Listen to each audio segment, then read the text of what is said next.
اعوذ باللہ من الشیطان الرجیم بسم اللہ الرحمن الرحیم اللہم صلی علی سیدنا و حبیبنا و شفیعنا و کریمنا و رؤوفنا و نورنا و ملجانا و مأوانا و مولانا محمد صلی اللہ علیہ وآلہ و صحبہ وبارک وسلم۔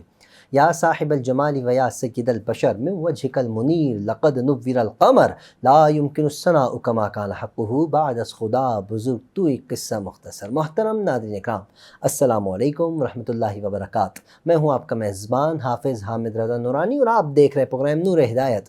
ناظرین، جیسا کہ آپ جانتے ہیں، نور ہدایت میں ہم آپ کی ملاقات جید علماء اکرام سے کرواتے ہیں، جن سے ہم کرتے ہیں سوالات اور جاننے کی کوشش کرتے ہیں دین اسلام کے حوالے سے معلومات۔ آج کے ہمارے معزز مہمان بہت خوبصورت انداز میں گفتگو فرماتے ہیں اور ہم نے ان کو مختلف ٹی وی چینلز پر دیکھا، لوگ بڑا پسند کرتے ہیں، لوگ انہیں بار بار سننا چاہتے ہیں۔ آج ہمارے ساتھ موجود ہیں۔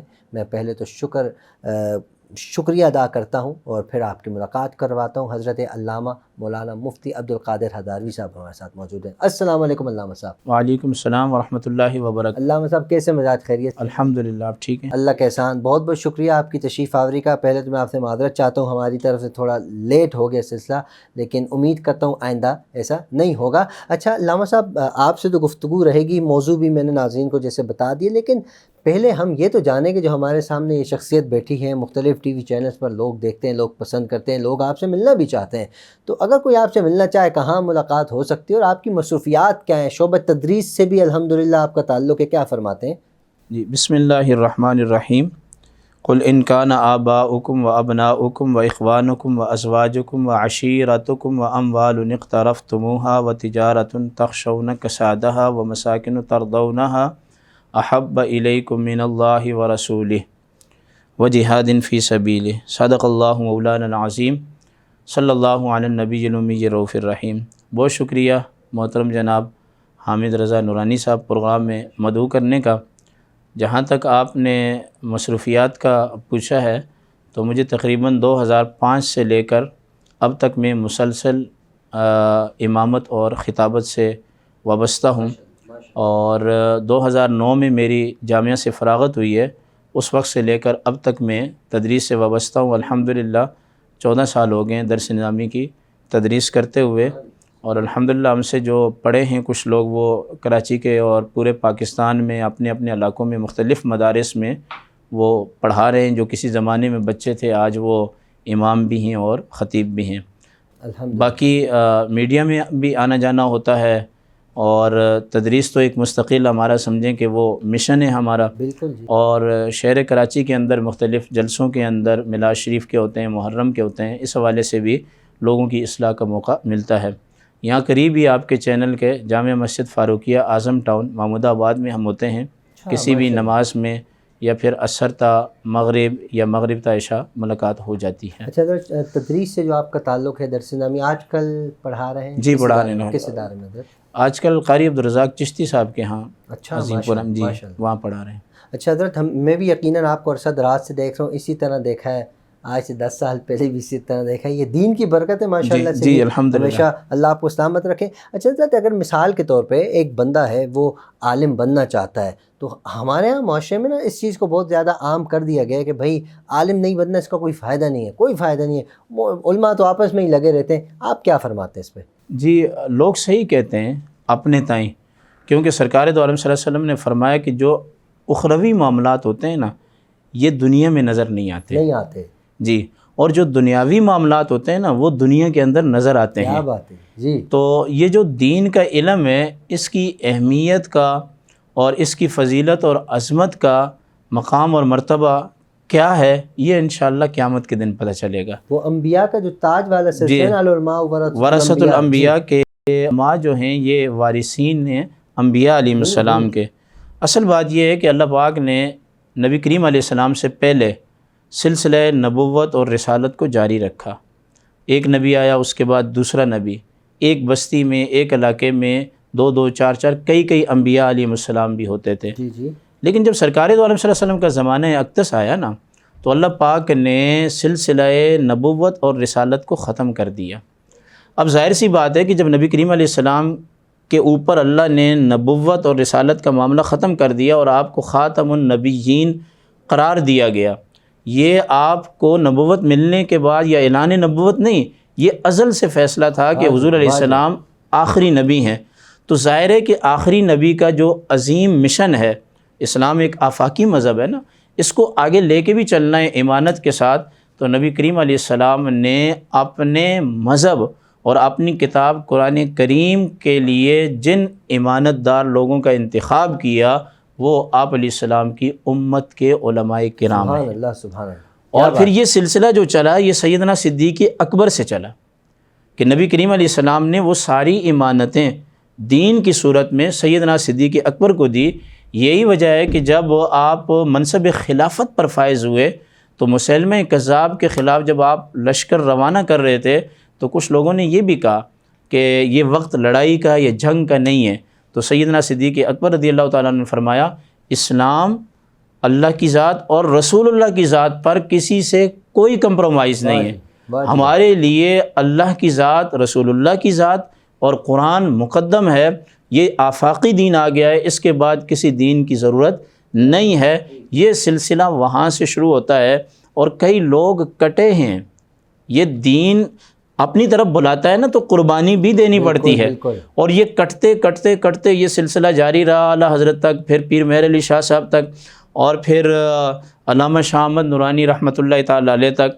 بلکہ ایک کتاب کے اندر میں پڑھ رہا تھا، ایک کتاب کیا طبیان القرآن کے اندر علامہ غلام رسول سعیدی صاحب رحمۃ اللہ تعالیٰ علیہ نے نورانی صاحب کے حوالے سے لکھا ہے کہ جب آپ نے 1973 اور 74 میں تحریکیں چلائی ختم نبوت کے حوالے سے، تو 3 ماہ کے اندر 40,000 سے زیادہ طویل ترین سفر آپ نے پورے ملک کے اندر کیے، اور پھر ہر ایک رکن سے ملاقات کی، یعنی کہ جو نیشنل اسمبلی کا رکن تھا اس سے ملاقات کی اور اس کو کنونس کیا، قائل کیا کہ آپ نے ہمیں ووٹ دینا ہے۔ حامد بھائی یہاں پیسوں کی ریل بیل ہوتی ہے، ایک ایک رکن نہ جانے کتنے کتنے کروڑوں اور اربوں تک کی بات اب چلی گئی ہے، بکتا ہے، مگر یہ سرکار کے وارث کا کمال ہوتا ہے کہ جب وہ اخلاص کے ساتھ بلاتا ہے تو پھر بڑے بڑے چودھری بھی اپنی چدراہٹ کو چھوڑ کر آ جاتے ہیں۔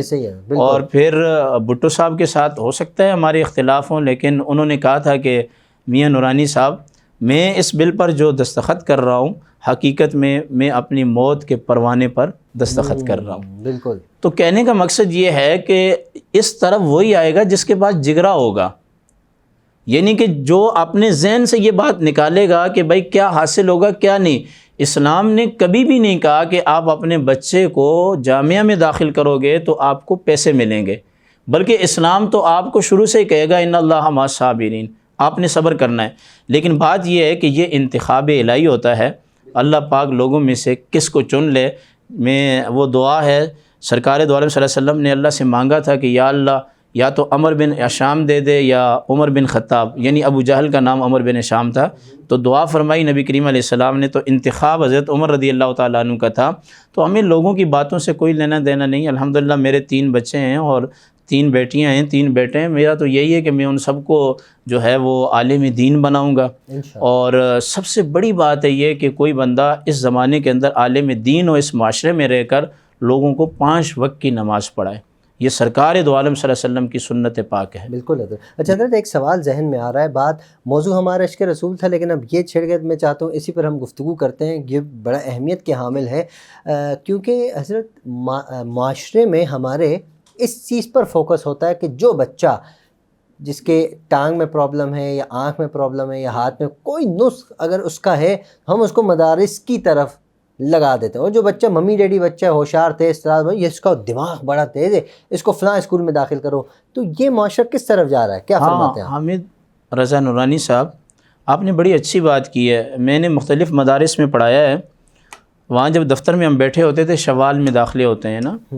تو عموماً ایسا ہوتا ہے کہ کوئی شخص آتا ہے اور وہ کہتا ہے کہ میٹرک میں یہ فیل ہو گیا ہے، تو قاری صاحب آپ اس کو جامعہ میں داخل کر دیں۔ یقین کریں کہ ہمارے اندر، میں اپنا ذاتی اپنا بتا رہا ہوں، کہ ایک آگ لگتی ہے، یعنی کہ ہم جس شخص کو دین کے لیے پیش کر رہے ہیں اس کے بارے میں ہماری رائے یہ ہے کہ مستقبل میں ہمارا یہ رہنما بنے گا۔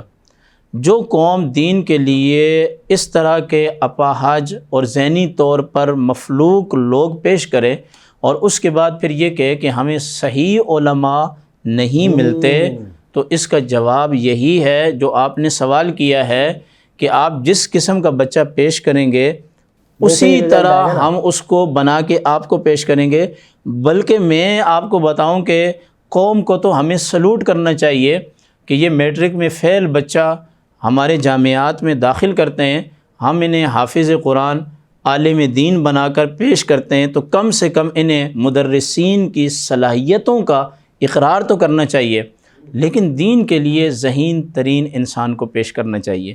اس کی وجہ یہ ہے کہ آپ دیکھیں جتنے انبیاء علیہ السلام ہیں وہ سارے اعلیٰ خاندان سے ہیں، اور نبی کریم علیہ السلام کا انتخاب اللہ نے نبوت اور رسالت کے لیے کیا، تو آپ سب سے افضل ہیں، بعد از خدا تو قصہ مختصر۔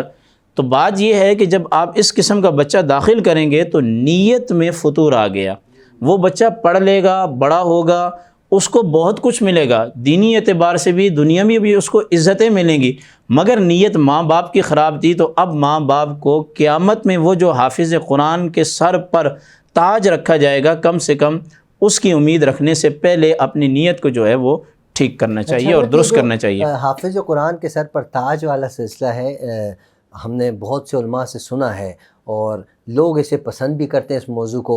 اسی کو سامنے رکھتے ہوئے اکثر پیرنٹس اپنے بچوں کو جب مدارس میں داخل کراتے ہیں قرآن حفظ کرانے کے لیے، بولتے ہیں ہمیں یہ بچہ جو ہے قیامت والے دن سر پر تاج پہنائے گا۔ اگر وہ بچہ قرآن حفظ کرتا ہے اس کے بعد بھول جاتا ہے، سنا یہ بھی بڑا سخت گناہ ہے۔ میں چاہوں گا مختصر سا اس کا بھی جواب ارشاد۔ جی، اس کے بارے میں یہ ہے کہ ماں باپ اپنی ذمہ داری پوری کریں، اللہ پاک ان کو جو ہے ان کا مقام اور مرتبہ دے گا۔ ظاہر سی بات ہے ایک باپ 2 سال 4 سال کے لیے 8 سال کے لیے اپنے بچے کو جامعہ میں چھوڑتا ہے، تو ظاہر ہے کہ جو ان کی آمدن کے ذرائع وغیرہ گھر میں ہوتا تو کماتا، کچھ ماں باپ کا ہاتھ بٹاتا، ان کو مقام اور مرتبہ ملے گا، مگر جو بھلا دے اور اس پر عمل نہ کرے اس کا شدید ترین گناہ ہے۔ اور بخاری شریف کے اندر حدیث پاک ہے، سرکار دو عالم صلی اللہ علیہ وسلم نے فرمایا جس کو قرآن کریم کا کچھ حصہ یاد ہو وہ اس کی حفاظت کرے، یہ سینے سے ایسے نکل جاتا ہے جیسے نکیل سے اونٹ نکل جائے تو قابو میں نہیں آتا، اگر یہ سینے سے نکل گیا تو دوبارہ یاد کرنے میں جو ہے وہ دشواری ہوگی۔ تاہم ماں باپ کو جو مقام اور مرتبہ ہے وہ ملے گا، کیونکہ قرآن کریم میں آتا ہے وَلَا تَزِرُ وَازِرَةٌ أُخْرَىٰ، کوئی جان کسی جان کا بدلہ نہیں اٹھائے گی، یعنی کہ کوئی غلط روش اگر بندہ ڈالے گا اس کا تو گناہ ملے گا۔ ویسے یہ نہیں ہوگا کہ اولاد بالغ ہو جائے، بالغ ہونے کے بعد وہ اپنے اعمال کرے اور قیامت کے دن اس اولاد کا بوجھ والدین پر ڈالا جائے، ایسا نہیں ہوگا۔ نابالغ اولاد کی تربیت کی جائے تاکہ اس کی نیکیوں میں ہم ثواب کے جو ہیں وہ حصے دار بن جائیں۔ اچھا حضرت، علم دین حاصل کریں، اگر ہم قرآن حفظ کرتے ہیں یا علم دین مدارس میں جاتے ہیں، یہ تو ثواب کا کام ہے بالکل۔ اگر اسی کے برعکس اگر ہم دیکھیں دنیاوی علوم حاصل کرتے ہیں، اس حوالے سے علماء کیا فرماتے ہیں؟ جی، دنیاوی دیکھیں، دین اور دنیا جدا نہیں ہے۔ قرآن کریم کے اندر آتا ہے ربنا آتنا فی الدنیا حسنۃ وفی الآخرۃ حسنۃ وقنا عذاب النار۔ ابراہیم علیہ السلام جب دعا کرتے تھے کہتے تھے یا اللہ حسین دنیا دے اور حسین آخرت دے۔